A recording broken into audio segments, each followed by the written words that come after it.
to run up against a barrier that is not monetary, but who you are, which you can't change, be it, your race, your color, people with disabilities, and the access issues. I just don't think that should be the barrier. And that's the kind of stuff that is so psychologically damaging to folks. Hey everyone, welcome to Design Of. I'm Wills Francis. And I'm Justin Ahrens. And this is from the studio of Rule 29. And today, we're talking to Kim Nevels, the Fair Housing and Equal Opportunity Center Director at the Chicago Department of Housing and Urban Development. Justin, you and her were classmates back in the day, is that right? Yeah, we both went to undergrad at Illinois Wesleyan University. IWU. Yeah. Titans? Tommy the Titan? Tommy the Titan, yeah. Weren't we enemies? I think you guys would say we were enemies, but I mean, from our perspective over at Wheat College Thunder. Great mascot, by the way. Yeah, thank you. And so who was a better student back in those days? Oh, Kim for sure had to be a better student. I mean, she ended up going to law school, and I had a Bachelor of Fine Arts in art and design, and let's just leave it at that. We'll talk about Kim, that in a little bit. Yeah. We traveled to the Chicago Loop to learn more about her role and the way she encounters and fights injustice in Chicago and around the Midwest. I grew up in a small town, Champaign, Illinois. Went from high school until college. And you're a nosy little kid. And I remember overhearing some conversation. I have no idea what the context was, but it was when black folks move to a neighborhood, the property values go down. Your kid, paying no attention to it. It's just something that you hear. But it's something I heard that stuck with me. That exact phrase. Yes, exactly. And then I read, for the first time in high school, Lorraine Hansberry's A Raisin in the Sun. And I loved it. I still love it. It's my favorite play. I have seen it on TV, on Broadway. I mean, I love this play. So that play has stuck with me. So go to law school, and you're doing the thing, and you're job hopping, and trying to figure out where you're going to go and where you're going to be. And I saw a job posting for an equal opportunity specialist. And what is that? Yeah. And did a little bit more research and figured out that, at Housing and Urban Development, the equal opportunity specialists are investigators of civil rights claims in housing. And so I took a leap of faith and took this federal government job. And then in learning my job and the laws and all that, I realized that A Raisin in the Sun is a play about fair housing. And it is based on Lorraine Hansberry's actual experience, her father's actual experience in purchasing a home on the south side of Chicago, and the neighbors actually petitioning to enforce racially discriminating zoning. Wow. And the case went all the way to the Supreme Court. And that he eventually won his case in the Supreme Court on a technicality that they didn't interview or get petitions from the majority of the neighbors to enforce the racially restrictive code. Otherwise, it could have been, or they probably would have enforced it. And literally, it was almost one of those full circle moments, where it's the stuff that I was interested in as a kid, here I am as an adult getting to do this work. And so that's kind of a long story of how, but it's kind of almost by chance that I ended up doing what I do. So I started 16 years ago, and so the thing with federal government is that with administrations changing, there's always going to be a hiring freeze, and so there's always a push to try and get new staff on if you can before the hiring freeze. So I started right before Bush, and I've been here 16 years. And so as an investigator, which was probably my most fun part. You're out in the field interviewing people and. So tell me how that process works. So is it an email or some sort of form how it comes gets started? in? Sure. Yeah. So we take cases. People come to us. They walk in. They still use snail mail, but most of them come over the internet. And so across the country, if you go to HUD.gov, there's a button that says to file a housing discrimination complaint, and it will send you to the proper office across the country. And so most of the cases come in by through the internet, and then we have to look at all of the cases that come in to decide if we've got jurisdiction. If there's jurisdiction, then it gets sent to an investigator. And as an investigator, it's your responsibility to verify jurisdiction. You've got to interview the claimant, you've got to interview the respondent, any witnesses, you've got to get documentation if you can to see if you can prove a case. And so the thing with all of the investigators, neutral parties, we don't get to take a side, we are not activists. It's more along the lines of under the law, can you prove discrimination? And So is it, this may be an ignorant question. No ignorant questions. Forgive me if it is, but is there a typical type of claim, or are there things that are fairly consistent that you see? Okay, so federal government can take cases based on race, color, national origin, sex, religion, disability, and familial status. And so the most of our cases come in are based on disability. Number 2 is based on race or national origin. After that, it's familial status. You know, Wills, one of the many things that I love about Kim is she really challenges us to face our preconceived notions about the city of Chicago, specifically regarding the incredible landscape of the city and how we make judgments about its people. Where have you gone when you look and explore the city?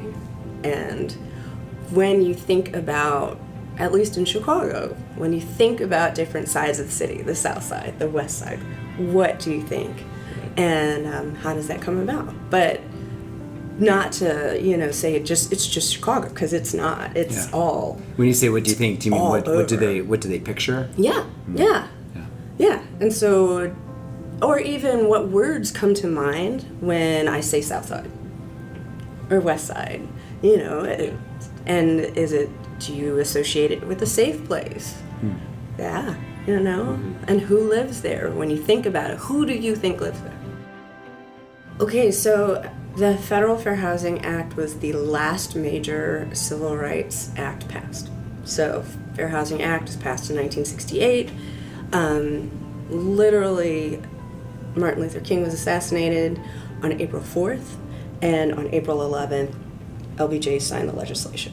So the last major civil rights act passed. And it's 2017, and this is such an intractable problem that we are still working on. That historically, I can look at Bronzeville and tell you the story of Bronzeville, and that this is a story that they are still working on. And I think that housing, and because housing and education go hand in hand, because for so many of us, where you live is where you go to school, and both of these are stories of segregation, and intractable segregation, and in many cases, it is such a lack of political will, because litigation only takes you so far. A lack of political will? What do you mean by that? So, just because you think about housing, and if you own a home, it's probably where your wealth is tied up. Right. And the bulk of your money is tied up in your house, which is, it's both an economic and an emotional issue, right? So then, like I was saying, I overheard this statement as a kid, as far as black folks coming to the neighborhood and bringing down property values, right? And so then you've got all of this tied up together, and then you've got the politics of it. And so, most people, the thought is anyone can live here, anyone who can afford to can live here, right? Right. But then you have access to opportunity and where affordable housing is built and how it gets built and all that stuff. And so how property is developed, you've got both developers, you've got to get building permits, which is politics, Right. And all this stuff. And then you've got people who, for example, say you've got the most kind-hearted politician in the world who's like, yes, we're building affordable housing in this neighborhood. It's going to be mixed income. You're going to have both people with vouchers. You're going to have both, income limits, people without vouchers but who are lower income who can afford to live here, and market rate. And I find it interesting, the pushback in so many neighborhoods in regards to just the proposal of those kinds of buildings, and that when the communities push back, even if there is the political will, often it won't get built. And I can look at things, it like I said, this has happened. We are not unique in Illinois. It's happened all over the country. And when you look at some of the cases, the litigation can be decades long before anything is built. And then when it is built, your property values haven't dropped. There is no more crime in this neighborhood.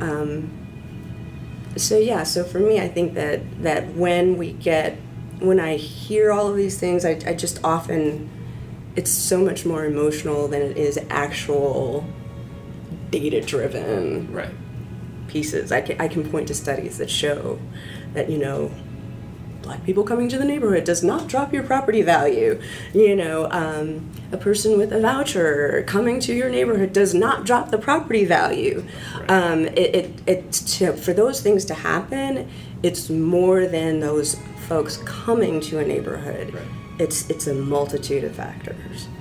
And so political will, just because politics made the segregation, right? Federal policy, redlining by the federal government, banks, insurance companies. That's how this all even came to be, right? And so then, I guess, the redlining, all that stuff ended like late 60s, early 70s. And then to just say that, okay, now go forth, and figure it out. It's not going to happen organically. It's going to take politics. One of Kim's biggest takeaways for us was to simply be aware that unjust housing practices are not a thing in the past. They can be happening in our very own neighborhood. That's so true, and the reality is, whether you live in the city or the suburbs or an apartment or a condo or a house, this type of discrimination can happen anywhere at any time. Yeah, on a civil rights level, in regards to housing discrimination, my role is to educate people, because I didn't learn about this in school. I still talk to people who have no idea about fair housing and what it is, why it even came into being, and why it is necessary. And yes, it is 2017, and yes, you still need civil rights investigators and the enforcement of civil rights. And so, we and for the most part, like I said, we can't, with the cases that we get, not all of them are going to be reasonable cause, but on a civil rights level, to have a place to come to be able to tell your story and to be heard and to be taken seriously, even if I can't right that particular wrong, you've had an opportunity to tell your story and to be heard and to be taken seriously, which for some people, that's huge, Yeah. And to have, like, the ear being the federal government Exactly. is helpful as well, I'm sure. Exactly. And so how do you define fair housing? Equal opportunity. So the economics of it are one thing, but to try and rent an apartment, for example, and to run up against a barrier that is not monetary, but who you are, which you can't change, be it, your race, your color, people with disabilities, and the access issues. I just don't think that should be the barrier. And that's the kind of stuff that is so psychologically damaging to folks. To actually, be able to, financially, you have the ability to rent a place or to purchase a home, and to run up against that barrier that is essential to who you are.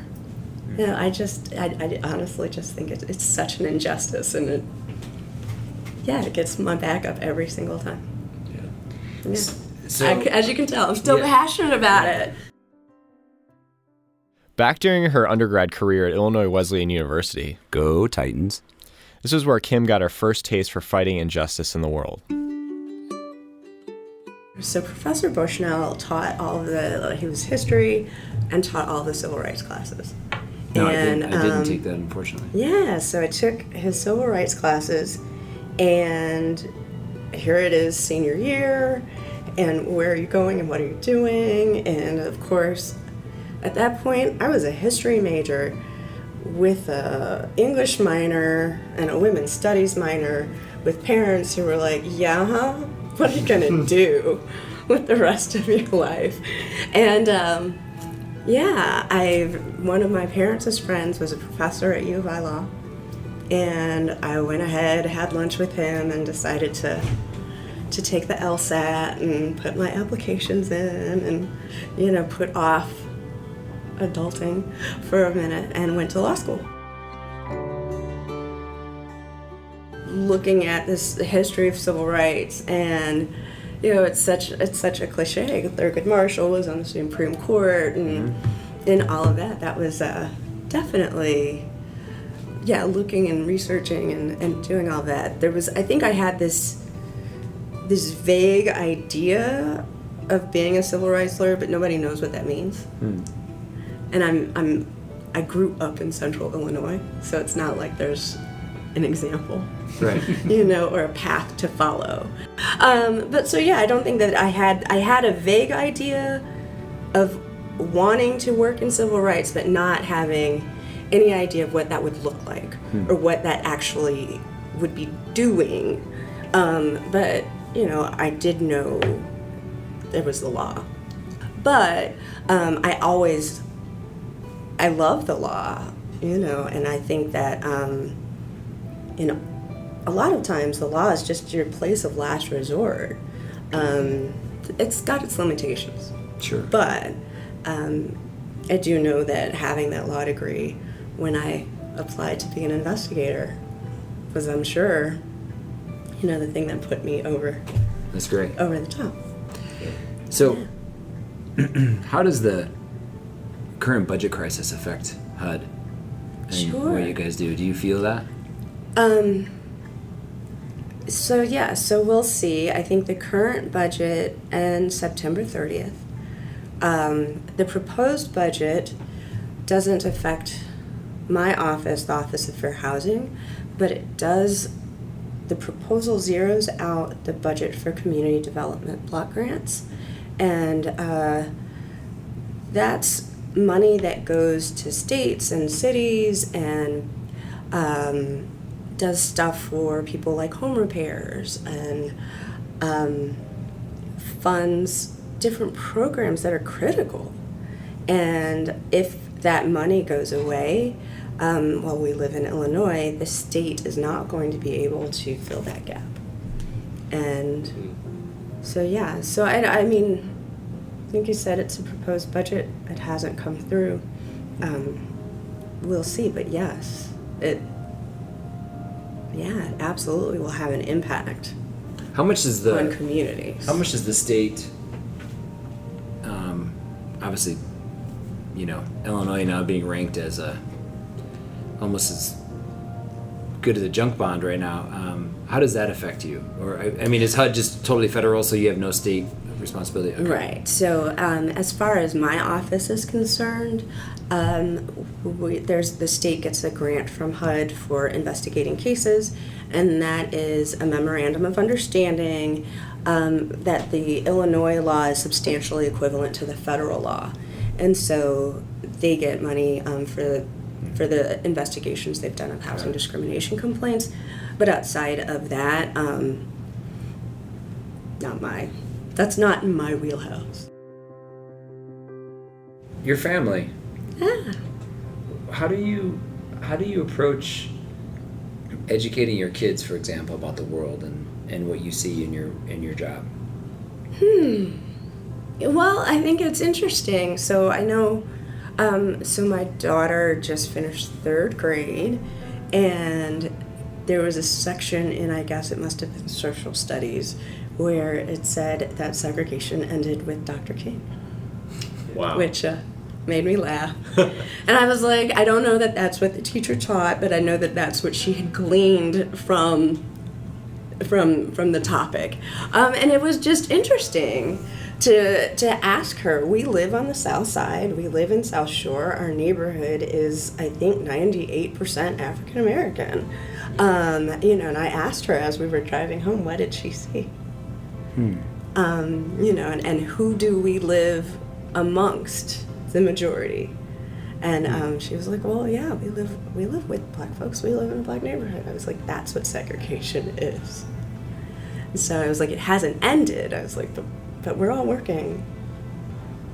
Yeah, hopefully we're working to make it better. And I did, but also knowing that that discussion of race has become really interesting in this political environment. And the kids are very much aware of what the grown-ups are saying. And so for me, a lot of it is just trying to be truthful, but also hopeful. Wills, I just have to say, how inspiring are Kim and her husband? They're a true power couple.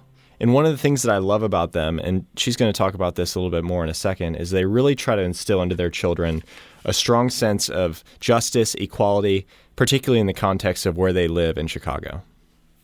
I did not know your husband's a lawyer, too. Yes, we met in law school. Oh, that's awesome. So what does he practice? He doesn't. He is in not-for-profit. He's been executive director of a not-for-profit. What can you tell us the nonprofit was? So it's been Illinois African American Coalition for Prevention, and he's done violence prevention and healthcare work for like the last 10 years. Wow. Yeah. You guys are doing some pretty amazing stuff together. We try. Yeah, you know how. But so that's as far as the kids are concerned. It's more along the lines of, yes, as a black person, it's such a cliche in the black community, but you will have to work twice as hard to get half as far, and it's not fair. But it is. And so our expectations of you as kids right now and your job is to go to school and do well, Yeah. And hopefully they will grow up to be good people, I want them to decide to, not that college is much of a choice for them, but that they'll go to college and pick a path at least, where they can go home and feel good at night. For all of Kim's optimism, she's also a realist about the challenges of being black in America, particularly in relation to the recent accounts of police violence targeting minorities. And as Wills of many of us experience, with the rise of camera phones and social media, these realities are coming to us almost daily. So, and coming from the perspective of a black person, I think it's interesting that it's like, to a certain extent, it's like, oh, look, we're not crazy. We told you. That's what, to me, it's, yes, this is not what I would wish for, but to a certain extent, even with video and they're not being justice, people are bearing witness and actually understanding that, this isn't new. It's been happening. What is new is everyone having access to a camera and everyone being able to put it out on the internet for the world to see. And so, to me, that's also, it's heartbreaking, but it's also, hey, now we're not the only ones bearing witness. Yeah. How do you feel about the city? City of Chicago? Yeah. I love the city. But gosh, she's such a cruel mistress. I think it's just interesting because, especially the city, so much of what happens is block by block, and I don't know, maybe in certain areas of the city there's this illusion of safety, but the gun violence is happening all over the city, and it's happening on the north side, it's happening in on the Gold Coast, and yes, it's frightening, but I'll be honest, the shooting in my neighborhood was a police shooting, and the police shooting an unarmed kid. So, when did that happen? It'll be a year ago this July. So, yeah. So, let me ask this question. People outside of Chicago, they, where I'm going with this, they Google and they hear about the gun violence and all this sort of thing, and my relatives, are you okay? Right. It's just you're going to Chicago this weekend, are you crazy? And you said something interesting earlier where there's this maybe illusion of safety or that sort of thing. Yeah. Having been able to travel a little bit, Chicago is still one of the most beautiful cities in the world, but when people ask you that, do you feel that Chicago's unsafe? No, I feel safe. And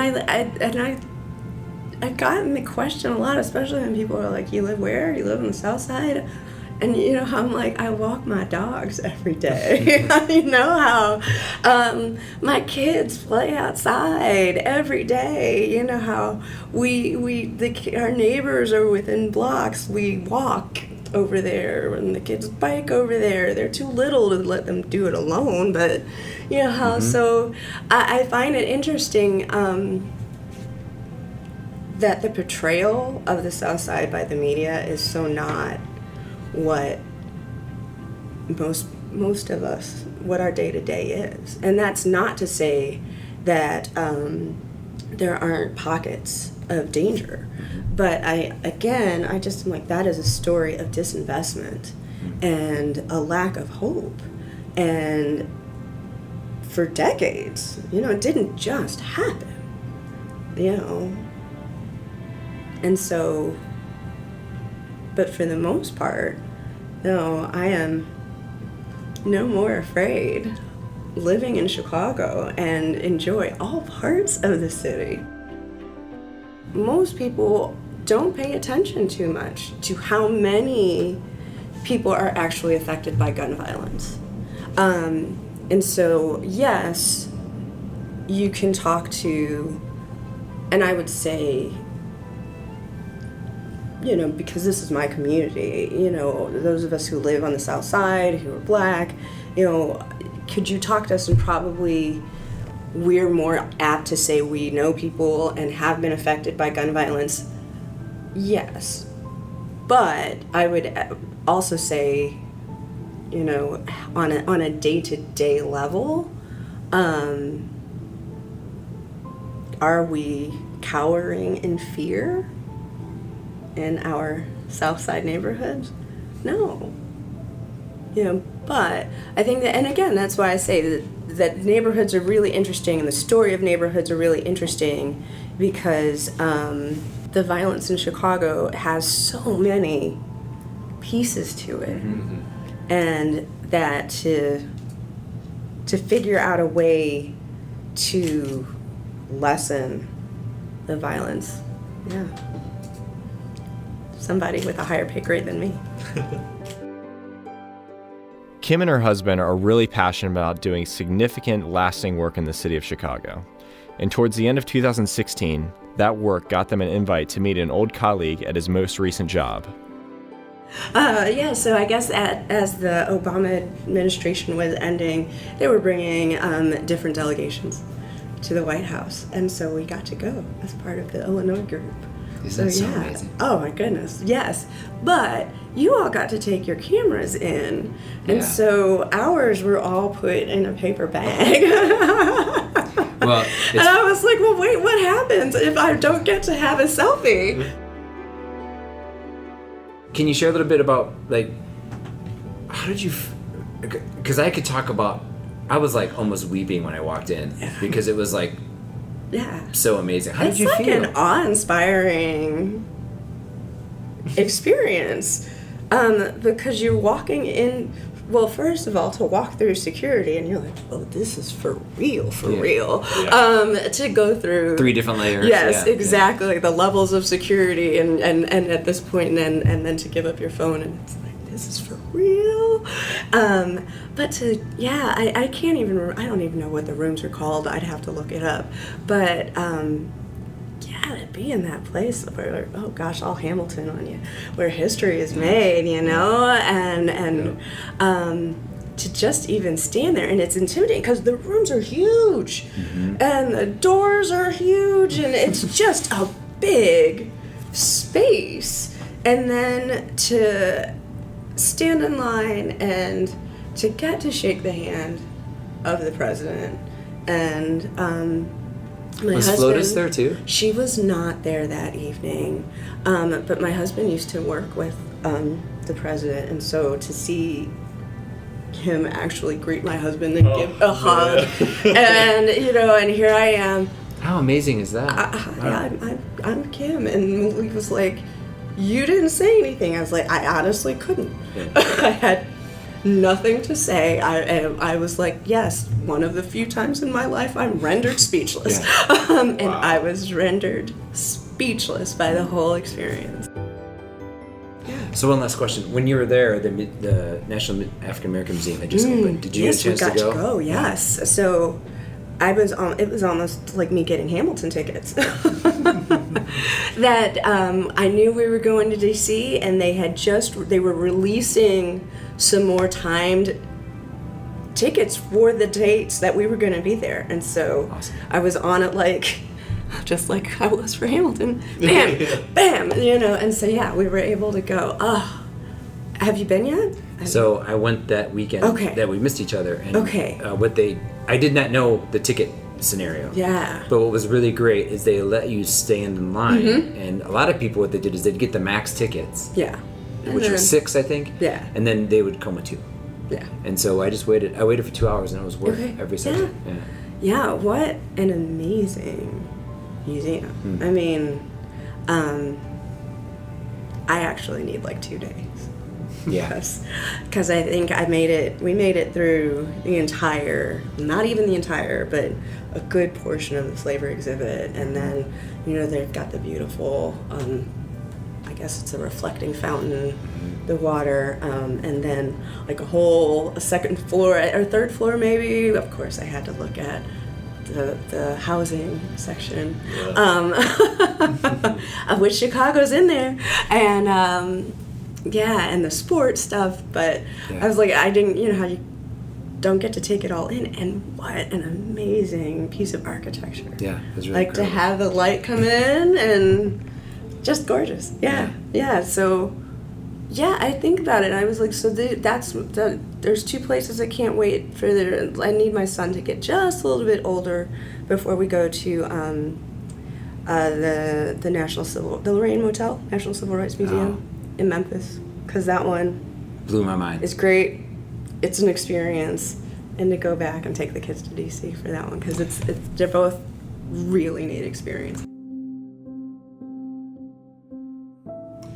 I just have one more question. What?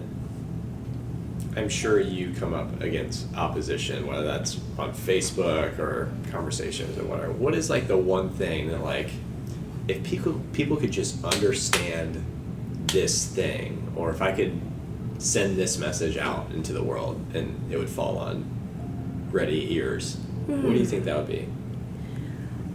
So what I find interesting, and I guess I don't have one thing, but I find the hoarding of resources to be so interesting. I personally, I just don't understand that there's where people are coming from, that there's not enough for all of us. I don't understand. I think it's almost what I get, and not from my friends, thank goodness. But like when I forget not to read comments, and like almost this lack of understanding or this denial of humanity from people who are different from you, and as if people who are different don't deserve safe spaces, don't deserve good schools for their kids, a grocery store. These are those things that are always interesting to me, and I think of it more as a hoarding of resources. Why is there not enough? Right. And I've traveled, you've traveled, I've been to places where people literally don't have enough. Have nothing, and looking at America and this country, we have enough. And so that's the part that always makes me stop and go. And because I think it's not that it just affects people of color, people with disabilities. That actually affects all of us.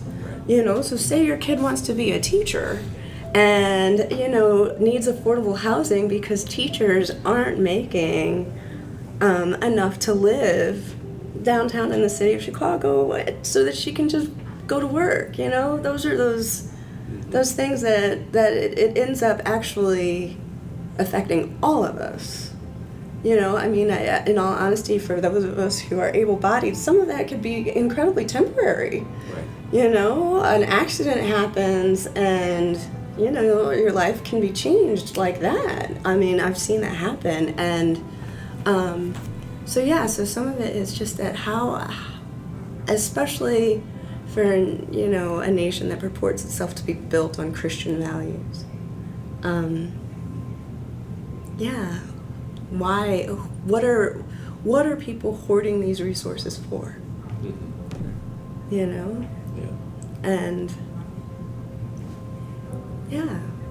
it's just, for me, that's the part that's always interesting. That it's almost like, well, why isn't everyone deserving of a quality education? A safe neighborhood, that the kids can bike around without fear, or walk around without fear,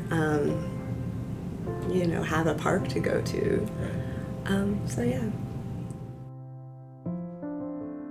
Kim, thank you so much for being a part of the show, and we wish you all the best as you press on in creating a more just, equal, and inclusive world.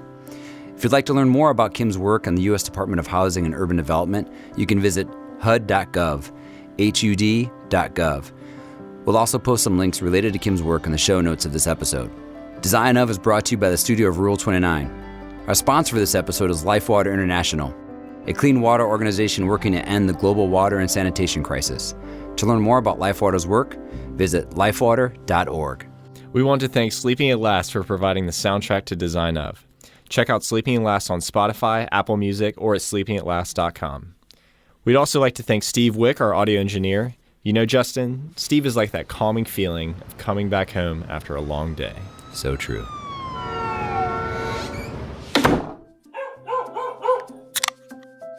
You can follow Design Of on Twitter at Design Of Podcast. And if you want to look us up online at designofpodcast.com. We're also on SoundCloud and iTunes. And please give us a rating if you like our show. It really helps. Thanks, everyone. We have a few more episodes coming your way before the end of the year. Look for them soon.